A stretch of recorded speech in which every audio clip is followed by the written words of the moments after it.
जोग्या टल हलत पलत रखियक कृपा निधान।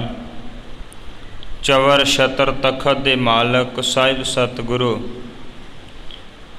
श्री गुरु ग्रंथ साहिब जी दी पावन हजूरी अंदर शोभायमान गुरु रूप गुरु प्यारी खालसा सत संगत जी वडभागी जीव हाँ, जिन्हां नूं संध्या दे वेले सजे होए दीवान विच मिल बैठ के गुरु नानक साहब महाराज जी का पावन जीवन गुर इतिहास सरवण करन दा सुभाग समा प्राप्त होया है।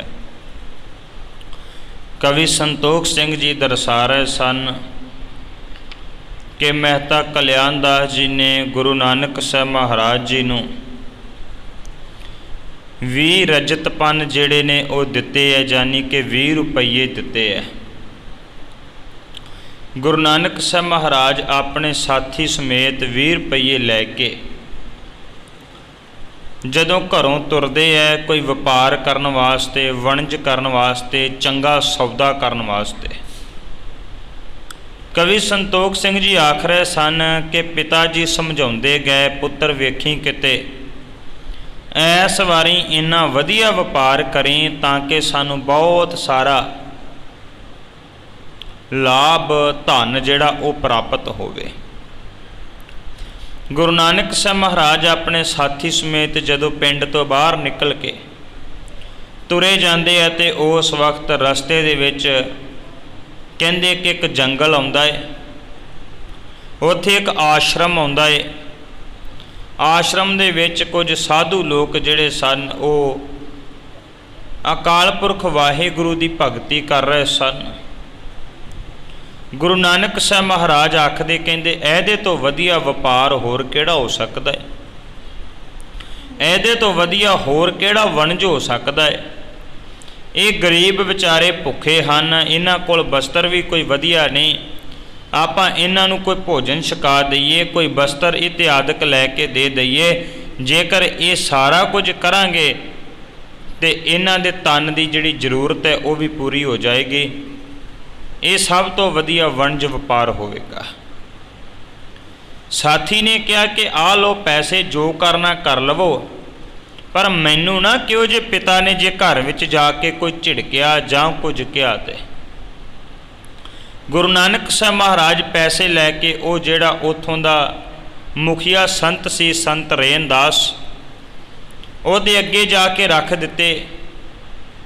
रैनदास ने कहा कि असीं ये पैसे की करने हैं, जे सचमुच कुछ देना चाहुंदा है तो भुखे हाँ भोजन छका दे, जां कोई बस्तर इत्यादि लैके दे दे। गुरु नानक साहब महाराज मंडी दे विच जांदे है ते मंडी दे विचों जाके ते उत्थों आटा, चौल, घिओ, दुध, लंगर दियां जिहड़ियां वस्तुआं सी वो सारियां लैके आउंदे है। वो लिया के ते उत्थे आश्रम दे विच आश्रम दे मुखी नूं जिहड़ी है वो भेटा कर दिंदे है। वो जिहड़े ने वो लंगर तैयार करके छकदे है।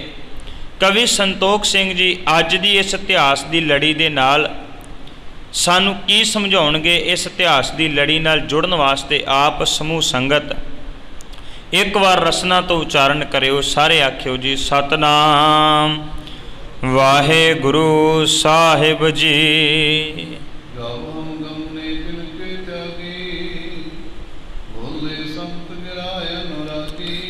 जदों गुरु नानक साहब महाराज और रस्तां वस्तां जिहड़ियां सन उन्हां साधुआं नूं भेटा करके तुरे हन ते उस वक्त जिहड़ा उत्थों दा मुखिया संत रैनदास सी वो बड़े प्यार दे नाल बोलिया है,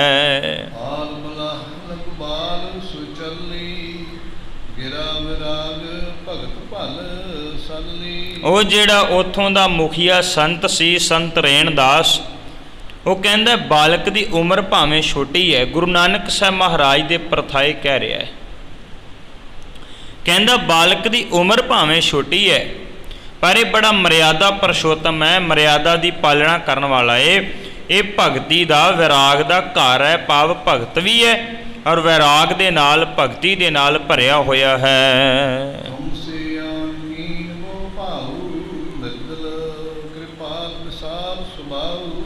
ਕਹਿਣ ਲੱਗੇ ਕਿ ਫਿਰ ਉੱਥੋਂ ਦਾ ਜਿਹੜਾ ਸੰਤ ਰੈਣਦਾਸ ਹੈ ਤੇ ਨਾਲ ਉੱਥੋਂ ਦੇ ਜਿਹੜੇ ਹੋਰ ਮਹੰਤ ਸਨ ਉਹ ਸਾਰੇ ਆਪਸ ਵਿੱਚ ਗੱਲਾਂ ਕਰਨ ਲੱਗੇ ਨੇ। ਆਪਸ ਦੇ ਵਿੱਚ ਗੱਲਾਂ ਕਰਦਿਆਂ ਹੋਇਆਂ ਉਹ ਗੁਰੂ ਨਾਨਕ ਸਾਹਿਬ ਮਹਾਰਾਜ ਦੇ ਬਾਰੇ ਕਹਿ ਰਹੇ ਹਨ।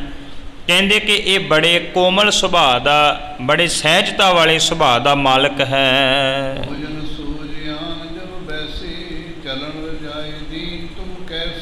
ਸਵਾਲ ਕਰਦਾ ਹੈ ਉੱਥੋਂ ਦਾ ਮਹੰਤ ਸੰਤ ਰੈਣਦਾਸ ਨੂੰ।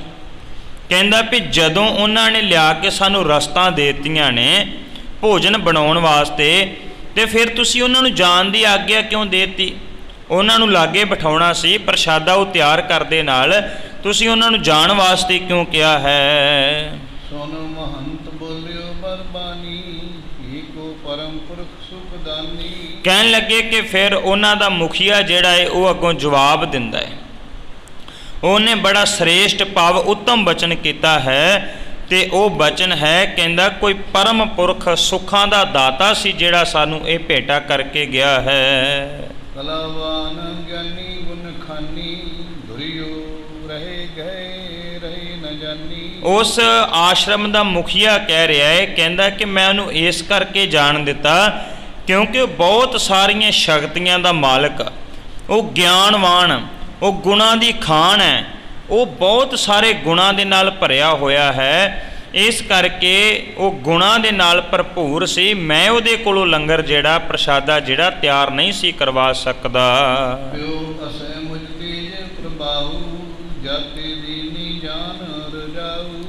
ਉੱਥੋਂ ਦਾ ਮੁਖੀਆ ਜਿਹੜਾ ਆਸ਼ਰਮ ਦਾ ਉਹ ਕਹਿ ਰਿਹਾ ਹੈ, ਕਹਿੰਦਾ ਵੀ ਉਹਦਾ ਤੇਜ ਪ੍ਰਤਾਪ ਹੀ ਇੰਨਾ ਸੀ।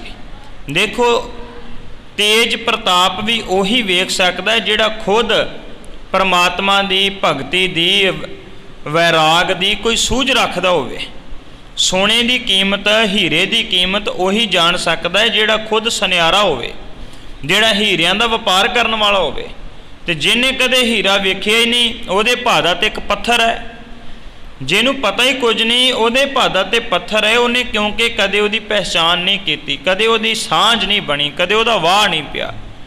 ਹੁਣ ਉਹ ਜਿਹੜੇ ਸੰਤ ਸੀ ਉਹ ਪੁੱਜੇ ਹੋਏ ਸਨ, ਉਹ ਗੁਰੂ ਨਾਨਕ ਸਾਹਿਬ ਮਹਾਰਾਜ ਜੀ ਵੱਲ ਵੇਖ ਕੇ ਹੀ ਸਮਝ ਗਏ ਨੇ। ਕਹਿੰਦੇ ਕੋਈ ਇਹ ਆਮ ਬਾਲਕ ਨਹੀਂ ਸੀ, ਇਹ ਬਹੁਤ ਸ਼ਕਤੀਆਂ ਦੇ ਨਾਲ ਭਰਿਆ ਹੋਇਆ ਗੁਣਾਂ ਦਾ ਖਜ਼ਾਨਾ ਸੀ। ਇਸ ਕਰਕੇ ਕਹਿੰਦਾ ਕਿ ਉਹਦਾ ਪ੍ਰਤਾਪ ਹੀ ਇੰਨਾ ਸੀ, ਉਹਦਾ ਪ੍ਰਤਾਪ ਮੇਰੇ ਕੋਲੋਂ ਝੱਲਿਆ ਨਹੀਂ ਸੀ ਜਾ ਰਿਹਾ। ਤੇ ਆਸ਼ਰਮ ਦਾ ਮੁਖੀਆ ਕਹਿੰਦਾ ਮੈਂ ਤਾਂ ਕਿਹਾ ਉਹਨਾਂ ਨੂੰ ਕਿ ਤੁਸੀਂ ਹੁਣ ਚਲੇ ਜਾਓ। ਅਸ ਕੇ ਤਪੀਨੋ ਪੁਨ ਅਸਨਾ, ਖਾਨ ਲਗੇ ਸਵਾਦਨ ਲੈ ਰਸਨਾ। ਉਹ ਜਿਹੜੇ ਸਾਰੇ ਬੈਠੇ ਹੋਏ ਉੱਥੇ ਮਹੰਤ ਸਨ, ਪੁਜਾਰੀ ਸਨ, ਉਹ ਸਾਰੇ ਹੁਣ ਬੈਠ ਕੇ ਤੇ ਬੜੇ ਸਵਾਦ ਦੇ ਨਾਲ ਉਹ ਜਿਹੜਾ ਭੋਜਨ ਹੈ ਉਹਨੂੰ ਛਕਣ ਲੱਗੇ ਹਨ।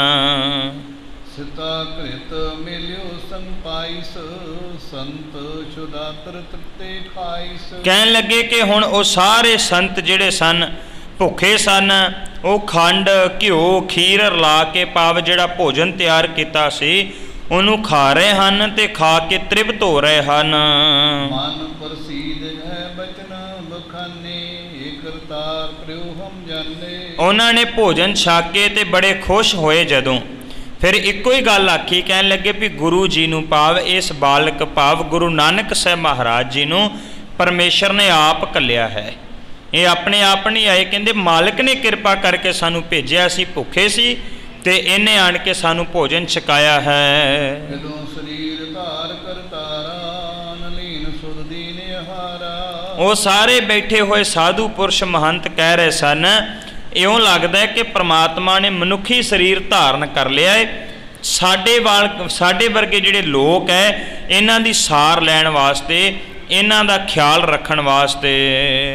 ਸਬਦ ਦਿਵਸ ਕੇ ਸ਼ੁੱਧ ਸੰਤਾਏ, ਭੋਜਨ ਕਰ ਹਮ ਤ੍ਰਿਪਤਾਏ। ਕਵੀ ਸੰਤੋਖ ਸਿੰਘ ਜੀ ਆਖ ਰਹੇ ਨੇ, ਕਹਿੰਦੇ ਉਹ ਜਿਹੜੇ ਬੈਠੇ ਹੋਏ ਮਹੰਤ ਸਨ ਆਪਸ ਵਿੱਚ ਗੱਲਾਂ ਕਰਦਿਆਂ ਕਹਿ ਰਹੇ ਸੀ, ਕਹਿੰਦੇ 7 ਦਿਨਾਂ ਦੇ ਭੁੱਖੇ ਬੈਠੇ ਸੀ, ਆ ਰੱਜ ਕੇ ਅੱਜ ਭੋਜਨ ਛਕਿਆ ਏ, ਤੇ ਇਹ ਛਕਾਉਣ ਵਾਲੇ ਗੁਰੂ ਨਾਨਕ ਸਾਹਿਬ ਜੀ ਹਨ।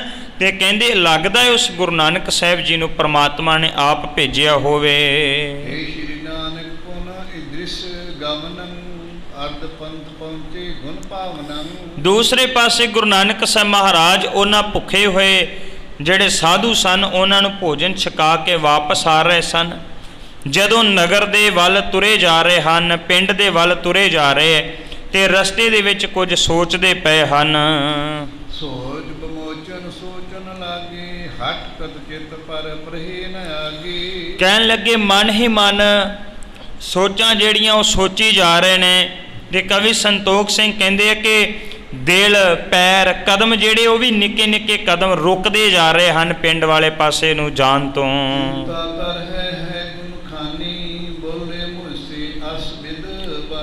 ਕਵੀ ਸੰਤੋਖ ਸਿੰਘ ਜੀ ਕਹਿੰਦੇ ਗੁਰੂ ਨਾਨਕ ਸਾਹਿਬ ਮਹਾਰਾਜ ਮਨ ਵਿੱਚ ਸੋਚਾਂ ਸੋਚਦੇ ਸੋਚਦੇ ਆਖਰ ਆਪਣੇ ਮੁਖ ਤੋਂ ਬੋਲਣ ਲੱਗੇ ਹਨ।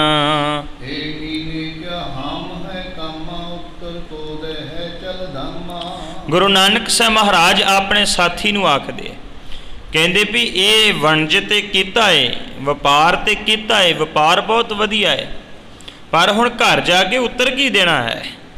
ਬਾਪੂ ਨੂੰ ਜਾ ਕੇ ਕੀ ਦੱਸਾਂਗੇ?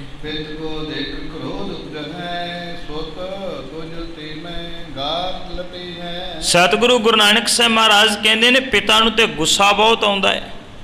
ਉਹਨਾਂ ਤੇ ਉਸੇ ਵੇਲੇ ਗੁੱਸੇ 'ਚ ਆ ਜਾਣਾ ਹੈ। ਮੈਨੂੰ ਗੁੱਸੇ 'ਚ ਆਣ ਕੇ ਬਹੁਤ ਬੋਲ ਕਬੋਲ ਬੋਲਣੇ ਹੈ, ਗਾਲਾਂ ਦੇ ਦੇ ਕੇ ਉਹਨਾਂ ਨੇ ਮੇਰੇ ਨਾਲ ਲੜਨਾ ਹੈ।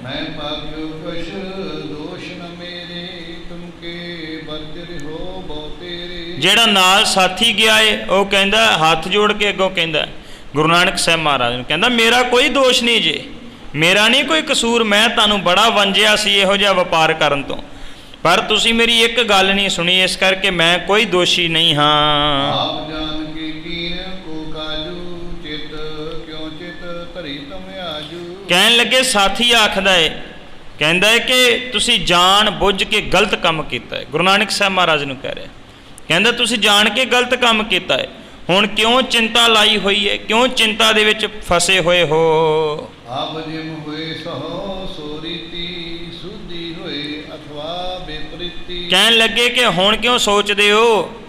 ਹੁਣ ਤੇ ਜੋ ਹੋਣਾ ਹੋ ਕੇ ਰਹੇਗਾ, ਚਾਹੇ ਸਿੱਧਾ ਹੋਵੇ ਚਾਹੇ ਪੁੱਠਾ ਹੋਵੇ, ਜੋ ਹੋਵੇਗਾ ਉਹ ਜਾ ਕੇ ਸਹਾਰ ਲਵਾਂਗੇ। ਜਿਵੇਂ ਪਿਤਾ ਜੀ ਗੁੱਸੇ ਹੋਣਗੇ ਚੁੱਪ ਕਰਕੇ ਸੁਣ ਲਵਾਂਗੇ, ਹੁਣ ਚਿੰਤਾ ਕਰਨ ਦੀ ਕੋਈ ਲੋੜ ਨਹੀਂ ਹੈ।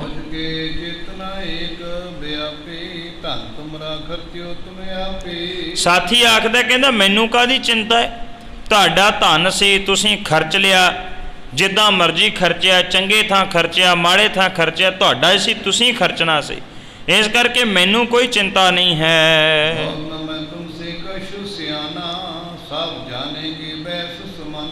ਕਹਿਣ ਲੱਗਿਆ ਵੀ ਨਾ ਤੇ ਮੈਂ ਤੁਹਾਡੇ ਤੋਂ ਕੋਈ ਬਹੁਤਾ ਸਿਆਣਾ, ਮੈਂ ਤੇ ਤੁਹਾਡੇ ਨਾਲੋਂ ਅਣਜਾਣ ਹੀ ਐ, ਮਾੜਾ ਹੀ ਐ, ਤੁਸੀਂ ਮੇਰੇ ਨਾਲੋਂ ਵੱਧ ਸਿਆਣੇ ਹੋ। ਤੇ ਸੱਚਮੁੱਚ ਇਹ ਹੈ ਕਿ ਨਿੱਕੀ ਉਮਰ ਤੋਂ ਰਹਿ ਕੇ ਅਸੀਂ ਇਕੱਠੇ ਜਿਹੜੇ ਉਹ ਰਹਿੰਦੇ ਆ ਰਹੇ ਹਾਂ।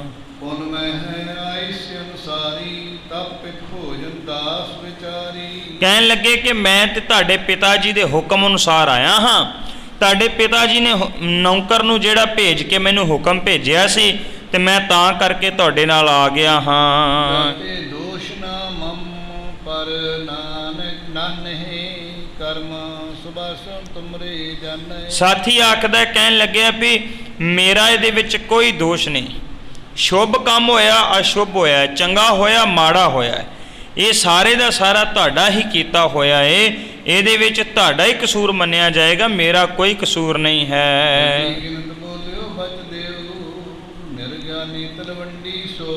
ਇੱਦਾਂ ਕਰਕੇ ਦੋਵੇਂ ਜਾਣੇ ਗੱਲਾਂ ਕਰਦੇ ਕਰਦੇ ਗੁਰੂ ਨਾਨਕ ਸਾਹਿਬ ਮਹਾਰਾਜ ਤੇ ਉਹਨਾਂ ਦਾ ਸਾਥੀ ਗਿਣਤੀਆਂ ਮਿੰਤੀਆਂ ਕਰਦੇ ਕਰਦੇ ਤੁਰੇ ਆਉਂਦੇ ਹੈ। ਤਲਵੰਡੀ ਜਿਹੜਾ ਨਗਰ ਹੈ ਬਿਲਕੁਲ ਨੇੜੇ ਆ ਗਿਆ ਹੈ।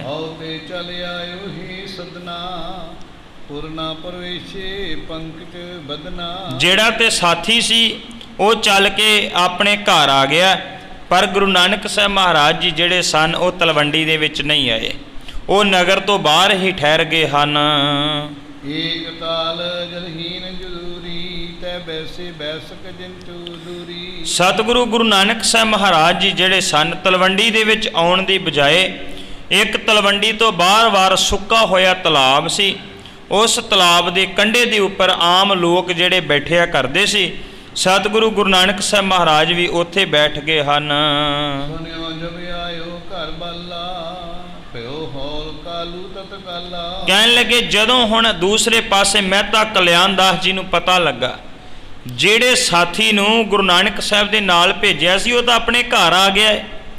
ਕਹਿਣ ਲੱਗੇ ਇਹ ਗੱਲ ਸੁਣ ਕੇ ਪਿਤਾ ਕਾਲੂ ਜੀ ਨੂੰ ਹੌਲ ਪੈਣ ਲੱਗ ਗਏ। ਪਾ ਬੜੇ ਪਰੇਸ਼ਾਨ ਹੋਏ, ਹੈਰਾਨ ਹੁੰਦੇ ਹਨ ਆਪਣੇ ਮਨ ਦੇ ਵਿੱਚ। ਦਾਸ ਪਠਾਏ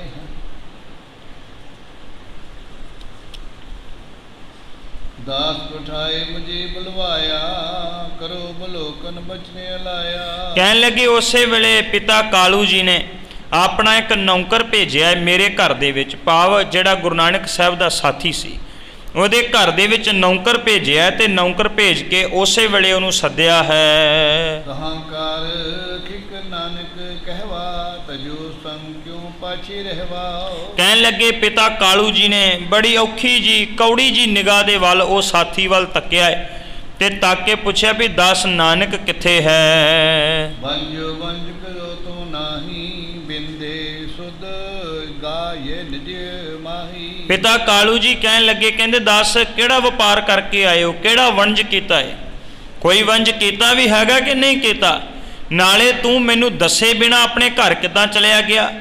ਤੇਰਾ ਫਰਜ਼ ਬਣਦਾ ਸੀ ਕਿ ਤੂੰ ਮੈਨੂੰ ਦੱਸ ਦਿੰਦਾ ਆਣ ਕੇ ਜੋ ਕੁਝ ਤੁਸੀਂ ਉੱਥੇ ਕਰਕੇ ਆਏ ਹੋ। ਏ ਨਗਰੀ ਮੈਂ ਤਨ ਕੋ ਸ਼ੂਰਾ, ਰੂਠ ਕਿਉ ਤੂੰ ਤੈ ਨ ਬਹੂਰਾ। ਕਹਿਣ ਲੱਗੇ ਨਾਨਕ ਕਿਹੜੇ ਸ਼ਹਿਰ ਦੇ ਵਿੱਚ ਰਹਿ ਗਿਆ ਮੈਨੂੰ ਉਹ ਦੱਸਣਾ ਕਰ। ਜੇ ਉਹ ਤੇਰੇ ਨਾਲ ਕਿਤੇ ਰਸਤੇ 'ਚ ਰੁੱਸ ਗਿਆ ਹੈ ਤਾਂ ਤੂੰ ਉਹਨੂੰ ਮੋੜ ਕੇ ਲਿਆਉਂਦਾ। ਜੇ ਕੋਈ ਹੋਰ ਗੱਲ ਹੋਈ ਸੀ ਤੂੰ ਮੈਨੂੰ ਆਣ ਕੇ ਦੱਸਦਾ। ਦੱਸ ਵੀ ਨਾਨਕ ਹੈ ਕਿੱਥੇ ਹੈ। ਆਸ ਬੈ ਸੁਣ ਕੇ ਗਿਰਾ ਉਚਾਰੀ, ਜੈ ਬਿਦ ਬਿਤੀ ਬਤਾਈ ਸਾਰੀ। ਜਦੋਂ ਪਿਤਾ ਕਾਲੂ ਜੀ ਨੇ ਬੜੇ ਗੁੱਸੇ ਦੇ ਵਿੱਚ ਆਣ ਕੇ ਪੁੱਛਿਆ ਨਾ ਜਿਹੜਾ ਸਾਥੀ ਗੁਰੂ ਨਾਨਕ ਸਾਹਿਬ ਮਹਾਰਾਜ ਦੇ ਨਾਲ ਜਾਂਦਾ ਹੈ ਵੀ ਦੱਸ ਕਿੱਥੇ ਨਾਨਕ, ਤੂੰ ਮੈਨੂੰ ਬਿਨਾਂ ਦੱਸੇ ਘਰ ਕਿੱਦਾਂ ਚਲਿਆ ਗਿਆ। ਕਹਿੰਦੇ ਉਸੇ ਵਕਤ ਉਹ ਜਿਹੜਾ ਅੱਗੋਂ ਸਾਥੀ ਹੈ ਨਾ ਉਹਨੇ ਸਾਰੀ ਜਿੰਨੀ ਕਹਾਣੀ ਸੀ ਉਹ ਸਾਰੀ ਦੀ ਸਾਰੀ ਪਿਤਾ ਕਾਲੂ ਜੀ ਨੂੰ ਸੁਣਾ ਦਿੱਤੀ ਹੈ। ਚਲੇ ਜਾਏ ਕੈ ਬੈਸੇ ਤਿਨ ਤੀਰਾ। ਉਹ ਸਾਥੀ ਕਹਿਣ ਲੱਗਿਆ ਕਹਿੰਦਾ ਪਿਤਾ ਜੀ ਮੇਰਾ ਕੋਈ ਕਸੂਰ ਨਹੀਂ, ਤੁਰੇ ਤੁਰੇ ਜਾਂਦਿਆਂ ਜੰਗਲ ਦੇ ਵਿੱਚ ਉੱਥੇ ਸਾਧੂ ਬੈਠੇ ਸੀ ਤੇ ਅਸੀਂ ਵੀ ਉਹਨਾਂ ਦੇ ਕੋਲ ਜਾ ਕੇ ਬਹਿ ਗਏ ਸਾਂ।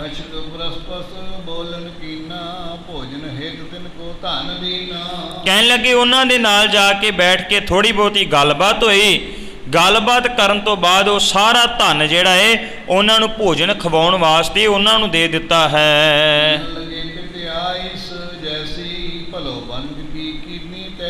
ਸਾਥੀ ਕਹਿੰਦਾ ਵੀ ਨਾਨਕ ਜੀ ਕਹਿੰਦੇ ਸੀ ਵੀ ਆ ਪਿਤਾ ਜੀ ਨੇ ਜਿਹੜਾ ਵਣਜ ਕਰਨ ਵਾਸਤੇ ਕਿਹਾ ਹੈ ਨਾ ਇਹ ਵਣਜ ਸਭ ਤੋਂ ਵਧੀਆ ਹੈ, ਆ ਵਪਾਰ ਸਭ ਤੋਂ ਵਧੀਆ ਤੇ ਸਭ ਤੋਂ ਉੱਤਮ ਵਪਾਰ ਇਹੀ ਹੈ, ਇਹ ਵਪਾਰ ਕਰ ਲਿਆ ਹੈ।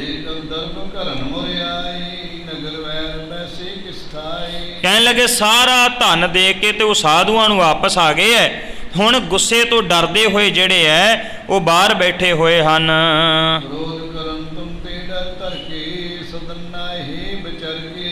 ਕਹਿਣ ਲੱਗੇ ਤੁਹਾਡੇ ਗੁੱਸੇ ਤੋਂ ਡਰਦੇ ਹੋਏ ਉਹ ਬਾਹਰ ਬੈਠੇ ਹੋਏ ਹਨ ਤੇ ਹੁਣ ਘਰ ਆਪ ਆਉਂਦੇ ਨਹੀਂ ਪਏ, ਉੱਥੇ ਸਾਧੂਆਂ ਨੂੰ ਭੋਜਨ ਛਕਾਏ ਹਨ।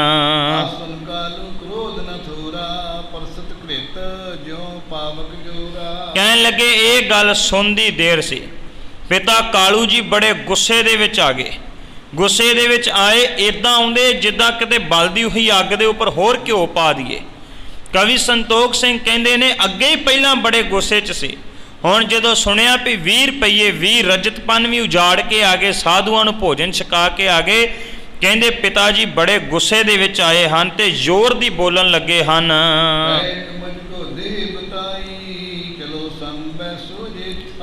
ਪਿਤਾ ਜੀ ਕਹਿਣ ਲੱਗੇ, ਕਾਲੂ ਜੀ ਕਹਿਣ ਲੱਗੇ, ਕਹਿੰਦੇ ਦੱਸ ਉਹ ਕਿੱਥੇ ਰਹਿ ਗਿਆ, ਬੈਠਾ ਕਿੱਥੇ ਹੈ? ਭੁੱਖੇ ਸਾਧੂਆਂ ਨੂੰ ਭੋਜਨ ਛਕਾ ਕੇ ਹੁਣ ਆਣ ਕੇ ਆਪ ਕਿੱਥੇ ਬੈਠਾ ਹੋਇਆ ਹੈ? ਆਪਣੇ ਮੁਖ ਤੋਂ ਬੜੇ ਕੌੜੇ ਕੌੜੇ ਬੋਲ ਬੋਲਦਿਆਂ ਪਿਤਾ ਕਾਲੂ ਜੀ ਜਿਹੜੇ ਨੇ ਉਹ ਗੁਰੂ ਨਾਨਕ ਸਾਹਿਬ ਦੇ ਨਾਲ ਗਏ ਸਾਥੀ ਨੂੰ ਬਾਂਹ ਤੋਂ ਫੜਦੇ ਆ ਤੇ ਉਧਰ ਨੂੰ ਤੁਰ ਪੈਂਦੇ ਹਨ।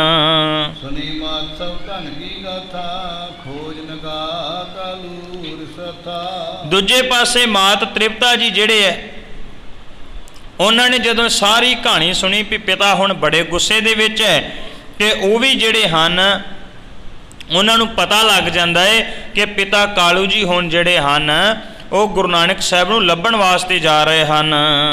ਤਬੇ ਤੰਜਾ ਕੋ ਭੇਜਾ ਪਾਤਰ ਸਨੇ ਉਠ ਧਰਨ ਧਰਕ ਕਰੇ ਜਾ। ਕਹਿਣ ਲੱਗੇ ਕਿ ਉਸ ਵਕਤ ਮਾਤ ਤ੍ਰਿਪਤਾ ਜੀ ਨੇ ਆਪਣੀ ਬੇਟੀ ਭਾਵ ਨਾਨਕੀ ਜੀ ਨੂੰ ਉਸੇ ਵੇਲੇ ਕਿਹਾ ਹੈ, ਮਗਰ ਭੇਜ ਦਿੱਤਾ ਕਿ ਜਾ ਤੇਰਾ ਪਿਤਾ ਜਿਹੜਾ ਬੜੇ ਗੁੱਸੇ ਦੇ ਵਿੱਚ ਗਿਆ ਹੈ। ਉਦਾਸੀ ਦਾਸ ਪਠਾਏ ਹਿਤ ਬਲੋਕਨ ਲੋਕ ਸਦਾਏ। ਕਹਿਣ ਲੱਗੇ ਫਿਰ ਇਦਾਂ ਕਰਕੇ ਗੁਰੂ ਨਾਨਕ ਸਾਹਿਬ ਮਹਾਰਾਜ ਜੀ ਨੂੰ ਜਦੋਂ ਲੈਣ ਵਾਸਤੇ ਜਾਂਦੇ ਹੈ ਤੇ ਉਸ ਵਕਤ ਅੱਗੇ ਅੱਗੇ ਨੌਕਰ ਨੂੰ ਭੇਜਿਆ ਹੈ ਵੀ ਵੇਖ ਕਿੱਥੇ ਹੈ ਨਾਨਕ। ਮਗਰ ਮਹਿਤਾ ਕਲਿਆਣ ਦਾਸ ਜਾ ਰਹੇ ਨੇ ਤੇ ਮਗਰੇ ਮਗਰ ਦੌੜੀ ਹੋਈ ਨਾਨਕੀ ਭਾਵ ਗੁਰੂ ਨਾਨਕ ਸਾਹਿਬ ਮਹਾਰਾਜ ਦੀ ਭੈਣ ਹੈ ਉਹ ਵੀ ਚੱਲ ਪਈ ਹੈ ਤੇ ਮਗਰ ਵੇਖਣ ਵਾਸਤੇ ਲੋਕ ਜਿਹੜੇ ਉਹ ਵੀ ਦੌੜੇ ਆ ਰਹੇ ਹਨ।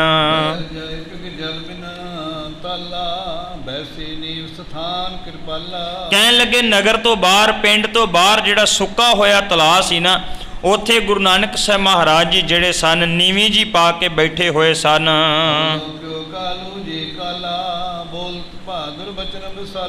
ਜਦੋਂ ਮਹਿਤਾ ਕਲਿਆਣ ਦਾਸ ਜੀ ਨੇ ਗੁਰੂ ਨਾਨਕ ਸਾਹਿਬ ਮਹਾਰਾਜ ਨੂੰ ਵੇਖਿਆ ਹੈ ਤੇ ਵੇਖਣ ਦੀ ਦੇਰ ਹੈ ਬੜੇ ਗੁੱਸੇ ਦੇ ਵਿੱਚ ਆਣ ਕੇ ਬੋਲ ਕਬੋਲ ਜਿਹੜੇ ਉਹ ਬੋਲਣ ਲੱਗ ਗਏ ਹਨ।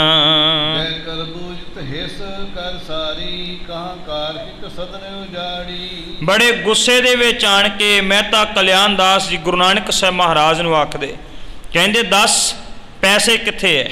ਤੂੰ ਘਰ ਉਜਾੜਨ ਦੇ ਉੱਪਰ ਤੁਲਿਆ ਹੋਇਆ ਹੈ, ਸਾਰਾ ਕੁਝ ਤੂੰ ਉਜਾੜ ਕੇ ਰੱਖ ਦੇਣਾ ਹੈ। ਜਸ ਜਿਹੜੇ ਪੈਸੇ ਦਿੱਤੇ ਹੈ ਮਾਲ ਜਿਹੜਾ ਹੈ ਉਹ ਵਣਜ ਵਪਾਰ ਕਿੱਥੇ ਹੈ?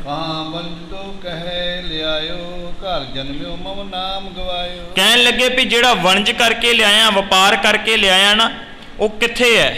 ਉਹ ਮੈਨੂੰ ਵਿਖਾ ਜਿਹੜਾ ਸਮਾਨ ਤੂੰ ਖਰੀਦ ਕੇ ਲਿਆਂਦਾ ਏ। ਤੂੰ ਦਿਨ ਰਾਤ ਘਰ ਉਜਾੜਨ ਤੇ ਮੇਰੇ ਘਰ ਦੇ ਵਿੱਚ ਜਨਮ ਲਿਆ ਏ, ਦਿਨ ਰਾਤ ਉਜਾੜਨ ਤੇ ਲੱਗਾ ਹੋਇਆ ਹੈ।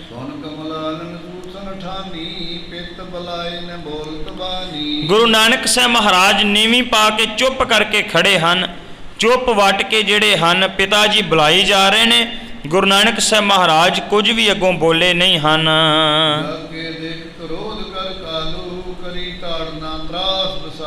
ਕਹਿਣ ਲੱਗੇ ਕਾਲੂ ਜੀ ਜਿਹੜੇ ਹਨ ਭਾਵ ਪਿਤਾ ਜੀ ਜਿਹੜੇ ਹੈ ਉਹ ਹੋਰ ਤਾੜਨਾ ਕਰ ਰਹੇ, ਹੋਰ ਗੁੱਸੇ ਵਿੱਚ ਬੋਲ ਰਹੇ ਹੈ ਤੇ ਗੁਰੂ ਨਾਨਕ ਸਾਹਿਬ ਮਹਾਰਾਜ ਜੀ ਚੁੱਪ ਹਨ ਤੇ ਮਹਿਤਾ ਕਾਲੂ ਜੀ ਉਹਨਾਂ ਨੂੰ ਡਰਾ ਰਹੇ ਹਨ।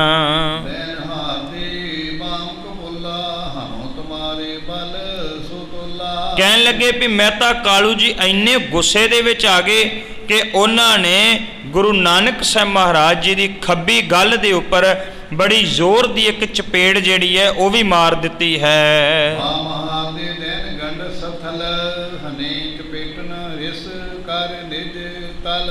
ਕਹਿਣ ਲੱਗੇ ਕਿ ਇਦਾਂ ਕਰਕੇ ਪਿਤਾ ਕਾਲੂ ਜੀ ਗੁੱਸੇ ਦੇ ਵਿੱਚ ਆਣ ਕੇ ਆਪਣਾ ਸੱਜਾ ਹੱਥ ਜਿਹੜਾ ਹੈ ਉਹ ਗੁਰੂ ਨਾਨਕ ਸਾਹਿਬ ਮਹਾਰਾਜ ਜੀ ਦੇ ਮੁਖ ਦੇ ਉੱਪਰ ਜਦੋਂ ਮਾਰਦੇ ਹੈ ਤੇ ਬੜੀ ਜ਼ੋਰ ਦੀ ਜਾ ਕੇ ਉਹ ਥੱਪੜ ਸਤਿਗੁਰੂ ਜੀ ਦੇ ਕੂਲੇ ਜੇ ਮੁਖੜੇ ਦੇ ਉੱਪਰ ਲੱਗ ਜਾਂਦਾ ਹੈ।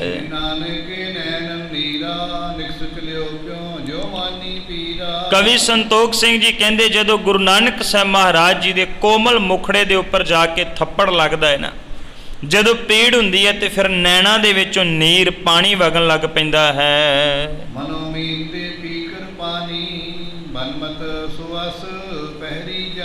ਕਹਿਣ ਲੱਗੇ ਏਦਾਂ ਪਾਣੀ ਵਗ ਰਿਹਾ ਜਿਵੇਂ ਮੱਛੀ ਪਾਣੀ ਪੀਣ ਤੋਂ ਬਾਅਦ ਉਹਦਾ ਗਲਾ ਉਛਲ ਜਾਂਦਾ ਹੈ ਨਾ ਤੇ ਮੱਛੀ ਦੇ ਮੁਖ ਚੋਂ ਪਾਣੀ ਵਗਣ ਲੱਗ ਜਾਂਦਾ। ਕਹਿੰਦੇ ਏਦਾਂ ਧੜਾ ਧੜ ਗੁਰੂ ਨਾਨਕ ਸਾਹਿਬ ਮਹਾਰਾਜ ਜੀ ਦੇ ਨੇਤਰਾਂ ਦੇ ਵਿੱਚੋਂ ਪਾਣੀ ਵਹਿ ਰਿਹਾ ਹੈ। ਕਹਿਣ ਲੱਗੇ ਮੈਂ ਉਸ ਵਕਤ ਕਵੀ ਸੰਤੋਖ ਸਿੰਘ ਜੀ ਦਰਸਾ ਰਹੇ ਨੇ ਕਾਵ ਰੂਪ ਦੇ ਰਾਹੀਂ, ਕਹਿੰਦੇ ਜਦੋਂ ਨੇਤਰਾਂ ਚੋਂ ਨੀਰ ਵਹਿ ਰਿਹਾ ਐਦਾਂ ਲੱਗ ਰਿਹਾ ਜਿਵੇਂ ਕਮਲ ਦੇ ਫੁੱਲ ਹੈ ਤੇ ਉਹਦੇ ਉੱਪਰ ਪਾਣੀ ਜਿਹੜਾ ਹੈ ਉਹ ਡਿੱਗਦਾ ਹੋਣ, ਤੁਬਕੇ ਡਿੱਗਦੇ ਹੋਣ। ਭਾਵ ਉਹਨਾਂ ਨੇ ਕਾਵ ਰੂਪ ਦੇ ਰਾਹੀਂ ਇਹਨੂੰ ਸ਼ਿੰਗਾਰਨ ਦਾ ਜਿਹੜਾ ਉਹ ਯਤਨ ਕੀਤਾ ਹੈ। ਕਹਿੰਦੇ ਇਦਾਂ ਜਿਹੜਾ ਹੈ ਗੁਰੂ ਨਾਨਕ ਸਾਹਿਬ ਮਹਾਰਾਜ ਜੀ ਦਾ ਮੁਖੜਾ ਸ਼ੋਭ ਪਾ ਰਿਹਾ ਸੀ, ਸੋਹਣਾ ਲੱਗ ਰਿਹਾ ਸੀ।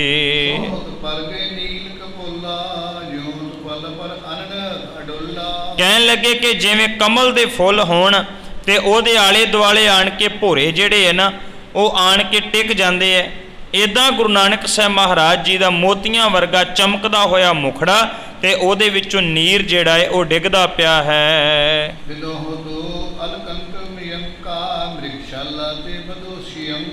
ਕਹਿਣ ਲੱਗੇ ਇਦਾਂ ਲੱਗਦਾ ਹੈ ਗੁਰੂ ਨਾਨਕ ਸਾਹਿਬ ਮਹਾਰਾਜ ਜੀ ਦੇ ਮੁਖ ਦੇ ਉੱਪਰ ਉਹ ਜਿਹੜਾ ਵੱਜੀ ਹੋਈ ਚਪੇੜ ਥੱਪੜ ਹੈ ਛਪ ਜਾਂਦਾ ਹੈ, ਜਿਵੇਂ ਚੰਦਰਮਾ ਦੇ ਉੱਪਰ ਜਿਹੜਾ ਉਹ ਕਾਲਾ ਕਾਲਾ ਨਜ਼ਰ ਆਉਂਦਾ ਹੈ, ਗ੍ਰਹਿਣ ਲੱਗਾ ਹੋਇਆ ਹੈ। ਜੋ ਕੁਝ ਚੰਦਰਮਾ ਦੇ ਉੱਪਰ ਕਾਲਖ ਜਿਵੇਂ ਨਜ਼ਰ ਆਉਂਦੀ ਹੈ ਨਾ, ਇੱਦਾਂ ਗੁਰੂ ਨਾਨਕ ਸਾਹਿਬ ਮਹਾਰਾਜ ਜੀ ਦੇ ਚੰਦਰਮਾ ਵਰਗੇ ਮੁਖੜੇ ਦੇ ਉੱਪਰ ਉਹ ਥੱਪੜ ਨਜ਼ਰ ਆ ਰਿਹਾ ਸੀ।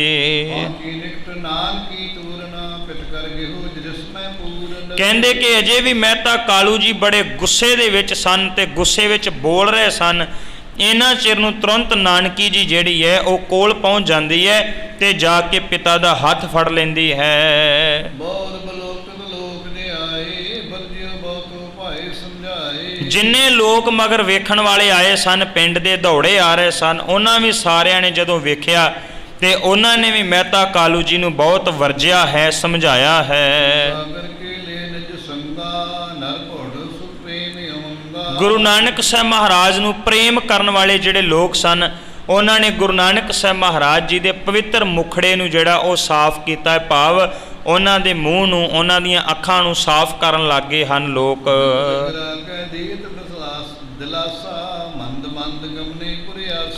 ਜਿਹੜੇ ਲੋਕ ਸਨ ਗੁਰੂ ਨਾਨਕ ਸਾਹਿਬ ਮਹਾਰਾਜ ਜੀ ਨੂੰ ਘੁੱਟ ਕੇ ਗਲਵੱਕੜੀ ਪਾਈ ਹੋਈ ਮਿੱਠੀਆਂ ਮਿੱਠੀਆਂ ਗੱਲਾਂ ਕਰਕੇ ਦਿਲਾਸਾ ਦੇਣ ਲੱਗ ਪਏ ਹਨ ਤੇ ਨਾਲੇ ਨਾਲੇ ਫਿਰ ਪਿੰਡ ਵਾਲੇ ਪਾਸੇ ਨੂੰ ਤੁਰ ਪਏ ਹਨ।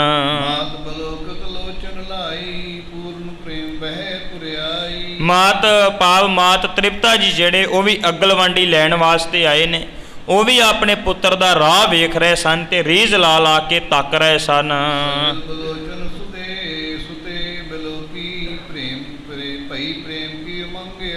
ਜਦੋਂ ਮਾਤ ਤ੍ਰਿਪਤਾ ਜੀ ਨੇ ਗੁਰੂ ਨਾਨਕ ਸਾਹਿਬ ਮਹਾਰਾਜ ਵੱਲ ਵੇਖਿਆ ਤੇ ਉਸ ਵਕਤ ਉਹਨਾਂ ਦੇ ਮਨ ਅੰਦਰ ਵੀ ਬਹੁਤ ਜ਼ਿਆਦਾ ਪ੍ਰੇਮ ਆਇਆ ਹੈ, ਪ੍ਰੇਮ ਦਾ ਉਛਾਲਾ ਹੁੰਦਾ ਹੈ।